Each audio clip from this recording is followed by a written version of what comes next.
Ethan Cole woke up feeling strange. The room was dark, lit only by the faint red glow of the emergency lights in the station's corridor. Something cold brushed against his arms, and when he lifted the blanket, he froze. His skin was no longer normal. Intricate silver lines spread across his forearms, moving slowly like living ink. The marks glowed faintly, pulsing in time with his heartbeat. He had no memory of how they got there. He touched them carefully, feeling a subtle warmth underneath the skin, and a low hum seemed to vibrate through his bones. Ethan's first thought was that it was a hallucination or some side effect of exhaustion. He had been working long hours in the station's maintenance bay, repairing alien technology salvaged from the planet Virelia. But this was different. The marks were too precise, too alive. They almost felt as if they were watching him, and the sensation made him shiver. He rolled out of bed and stumbled to the bathroom.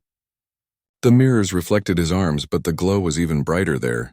The patterns seemed to twist and shift, almost forming symbols he couldn't understand. He blinked hard, hoping to wake from a dream, but nothing changed.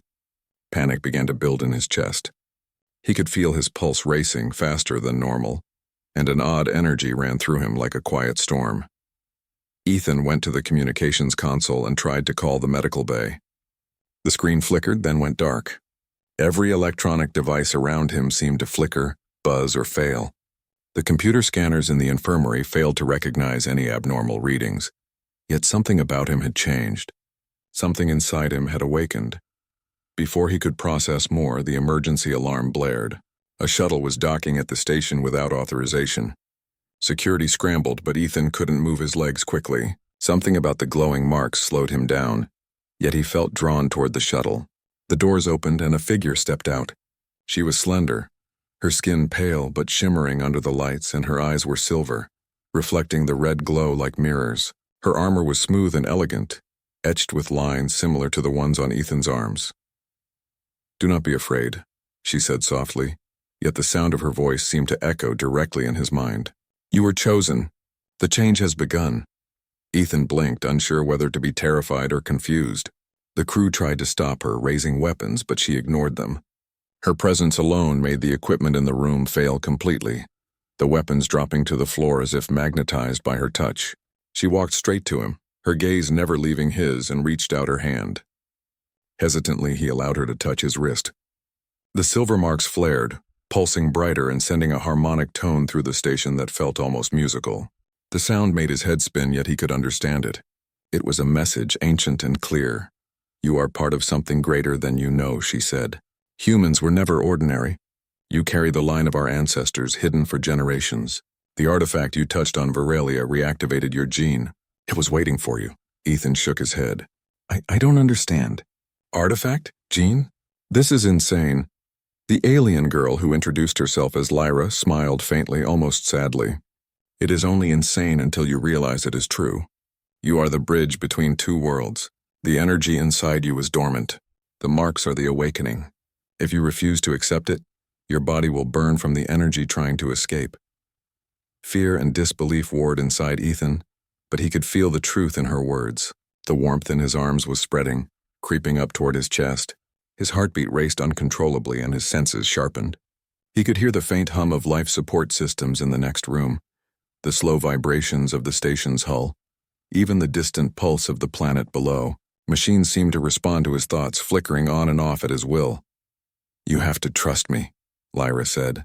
Her voice was gentle but firm. "I cannot control this energy for you. You must come with me to Virelia's surface.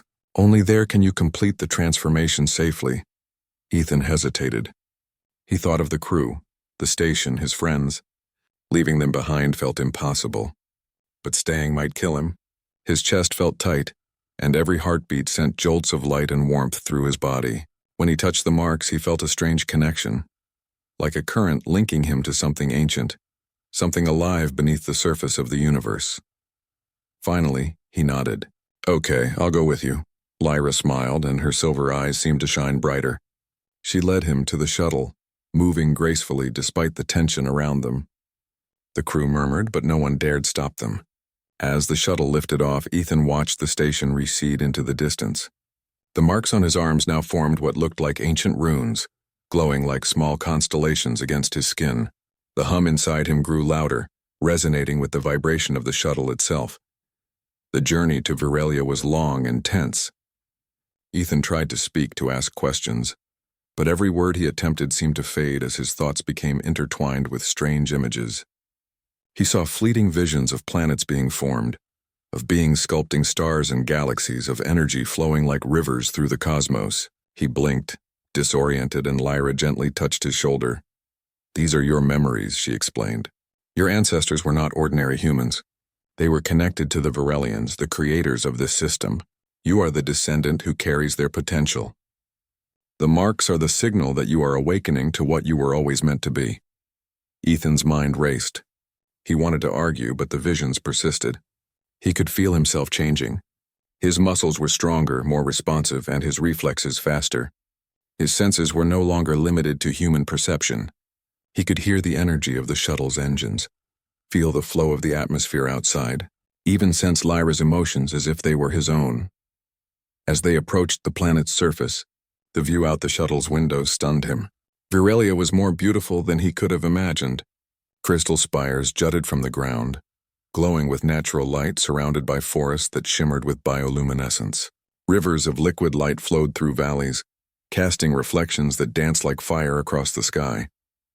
This was a world alive, connected in ways humans had long forgotten. Lyra guided him to a landing zone near a massive temple carved into the side of a mountain. The temple pulsed faintly with the same energy as the marks on Ethan's arms. Every step he took toward it made the runes flare brighter. The temple doors opened as if recognizing him, and a warm light welcomed them inside. Inside, murals covered the walls. They depicted humans and Verelians working together, creating energy, shaping stars, and forming life itself. Ethan could see himself in the depictions, standing beside beings of light, wielding energy that could shape worlds. The realization hit him hard. Humans were not ordinary. His ancestors had been part of this grand design. His awakening was a continuation of a legacy that had been hidden for centuries. He felt both awe and fear. The energy inside him surged again, threatening to overwhelm him. Lyra placed her hand on his chest, stabilizing the flow. "You must learn to control it," she said. "Your body, your mind, your energy, they are all connected now. If you lose control, it could destroy you, or worse, the world around you." Ethan nodded, struggling to keep his fear at bay. The hum of the marks was now like music, resonating with the pulse of the planet. He felt a strange clarity, a focus that allowed him to sense every detail in the room. The faint vibrations of the stone beneath his feet, the energy flowing through the temple walls, even the whispers of ancient voices calling his name. For the first time, he felt that he was not alone. He was part of something far greater than himself, and yet the path ahead was uncertain. The transformation had begun, and there was no turning back. Lyra guided him to a chamber in the center of the temple. A pedestal stood there, glowing faintly with energy that mirrored the patterns on his arms. She instructed him to place his hands on it. As soon as he did, the light from the marks flared, enveloping him completely. The hum became a symphony, and the visions returned, more vivid than ever. He could see galaxies forming, stars igniting, and life spreading across planets. He could feel the power of creation flowing through him, shaping his body, awakening abilities he had never dreamed possible. Ethan gasped, overwhelmed, and fell to his knees. Lyra knelt beside him, whispering words that anchored him, helping him focus the energy instead of being consumed by it. Slowly, the intensity eased, leaving him stronger, clearer, and more aware of the world around him. He looked down at his arms. The marks were still there, glowing softly, no longer threatening but alive. They were a part of him now, a permanent reminder that he had changed. Lyra smiled, her silver eyes reflecting pride. "This is only the beginning," she said. "The world is waiting for what you can become. Humanity is awakening again, and you are its spark." Ethan took a deep breath, looking around the temple. The path ahead was unknown, filled with danger and wonder alike. But for the first time in his life, he felt ready. He was no longer just human. He was something more. And with Lyra by his side guiding him, he knew that he could face whatever awaited on Veralia and beyond. The change had begun, and there was no turning back. Ethan Cole stood at the center of the temple, the soft glow of the runes on his arms reflecting off the walls. The energy he had absorbed yesterday still thrummed within him, a quiet but powerful pulse. He could feel it in his chest, in his mind, and even in the ground beneath his feet. Virelia was alive in a way he had never imagined. Every crystal, every river, every spire seemed to vibrate in harmony with the energy coursing through him. Lyra watched him carefully, her silver eyes steady, but Ethan could sense her concern. "You are ready for the next step," she said softly. "But first, you must understand your connection to this world. Everything you feel, everything you see, it is all part of a network. You are linked to it now." Ethan's hands itched to reach out, to touch the walls, the pillars, the flowing streams of light outside the temple, but he did not know how. He concentrated, and slowly, almost imperceptibly, the crystal spires outside responded. Light shifted along their edges, pulsing in patterns that matched the markings on his arms. A thrill ran through him. He was not just observing the world, he was interacting with it. Lyra led him to the outer courtyard. The sky above was streaked with violet and blue, lit by two suns casting a serene glow over the planet. Ethan could hear the hum of the planet, not just in his ears but inside his mind. It was a language of energy, of creation, that humans had long forgotten. "This is Virelia's core energy," Lyra explained. "It flows through every living thing, every structure. Your ancestors were once able to harness it, and now it is awakening in you. You can feel it, shape it, even defend it if necessary." Ethan concentrated again. This time he raised his hands, imagining a small pulse of energy moving from him to a nearby tree. The tree shivered as light raced along its branches and leaves. Ethan's breath caught. He had caused this. It was not magic. It was power rooted in science and life itself. Lyra smiled, a rare hint of relief on her face. "You are learning quickly, but your awakening is not complete. The energy is powerful, yes, but uncontrolled, it could be dangerous. That is why I brought you here. You must master it before the intruders arrive." Ethan frowned. "Intruders?" Lyra's expression grew serious. Virelia was nearly destroyed once by those who sought its power. There are fleets of ships hunting this planet's energy. They do not know that it awakens in humans, and that is why it is critical you are ready. We will not allow another destruction." Ethan felt a chill run down his spine. The thought of war, of destruction, made the glow of his marks flare brighter. He clenched his fists, testing the strength that surged through him. A subtle vibration spread from him into the ground, and rocks near his feet lifted slightly, responding to the energy he did not yet fully control. Lyra placed a hand on his shoulder. "Do not be afraid. You are capable. Humans have always been underestimated, and now you will prove why." Ethan nodded, determination replacing fear. "Then show me what to do." They spent the next hours in training. Lyra guided him through exercises to channel the energy, to sense the flows within Virelia and himself. Ethan discovered that he could influence the planet in small ways.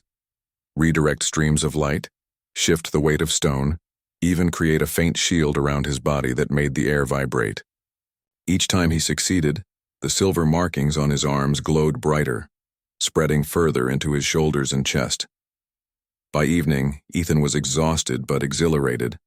He stood on a cliff overlooking the valley, feeling every heartbeat of the planet as if it were his own.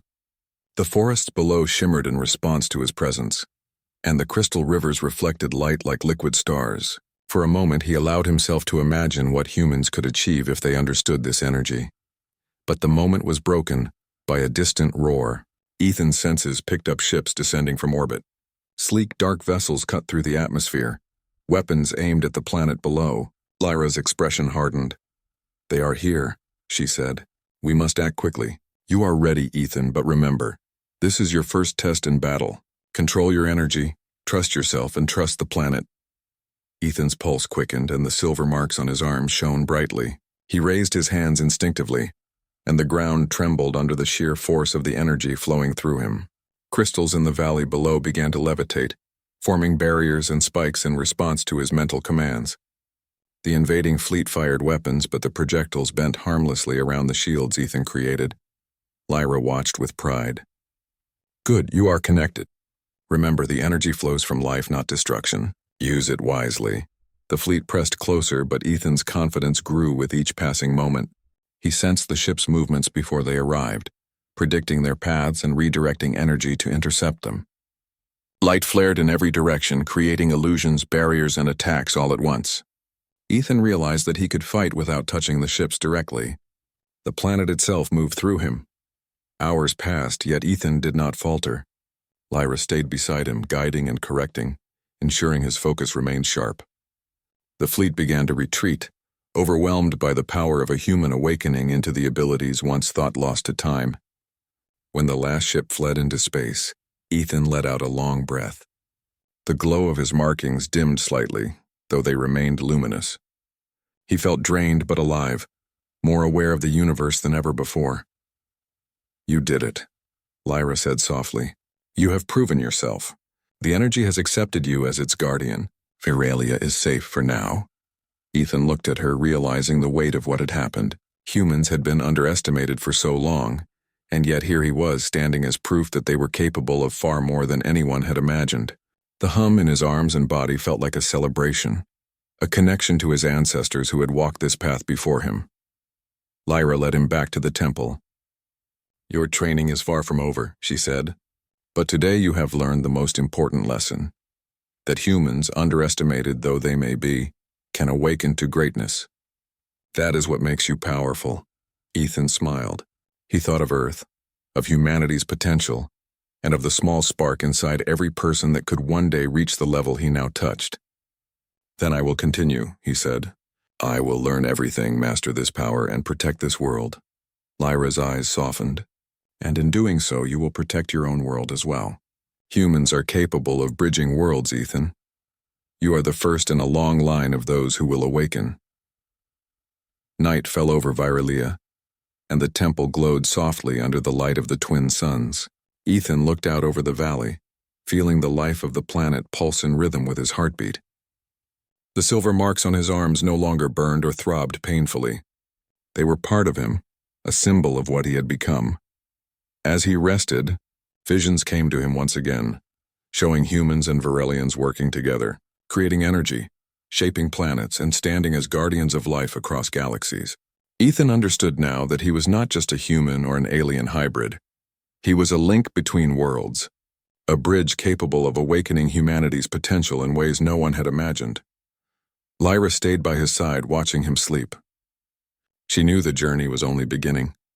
There would be challenges, enemies, and moments of doubt, but Ethan had proven something vital, that a human, underestimated and untrained, could rise to the level of legends. He could awaken power long thought lost, and in doing so, change the course of both human and alien history. When Ethan woke, the first rays of Verelia's suns shone across the temple. He felt stronger, clearer, and more aware than ever. The planet's energy flowed through him effortlessly, a quiet hum beneath his skin. The marks on his arms glimmered faintly, ready to respond whenever needed. He looked at Lyra. "What happens next?" he asked. She smiled, silver eyes reflecting the dawn. "Next, you explore your full potential. You will learn to control it, to use it wisely, and to protect not just Verelia, but every world that depends on this energy. You are the beginning of a new era, Ethan. Your journey has just begun." Ethan nodded. He felt the weight of responsibility, but also the thrill of possibility. He was no longer just a human on a remote station. He was a guardian, an awakened being, and the first spark of a power that could unite worlds. As he stepped out onto the temple's balcony, he felt the wind of Verelia on his face and the pulse of the planet beneath him. The universe seemed vast, full of mysteries, but for the first time Ethan felt ready to face them. The change had begun yesterday, but today he was truly awake, and somewhere deep in the silence of space the ancient voices whispered in approval, welcoming the human back to the path of greatness.